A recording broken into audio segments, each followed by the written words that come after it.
ये हमारा मुल्क है, मालूम है? आप बंदूक क्यों टांगाता है? हाँ, हम आपको कुछ बोला है? आपको कोई हाथ नहीं लगाएगा, आपको कोई हाथ नहीं लगाएगा, लेकिन आप बंदूक क्यों दाम किया? आप क्या समझते हैं? आप आपको आप बंदूक क्यों दाम किया? आपका पिलर, आप जाओ जाओ।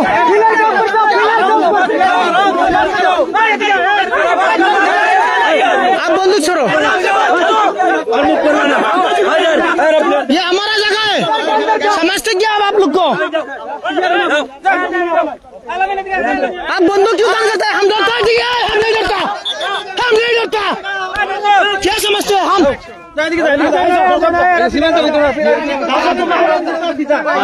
1970 में नहीं डरा है, 1970 में।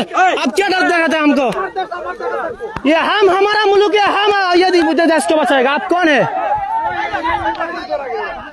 समझते क्या आप लोग को? हसीना ने दिया, हसीना इंडिया में, हसीना का बस के जवाब। ये हसीना मसीना नहीं है इधर।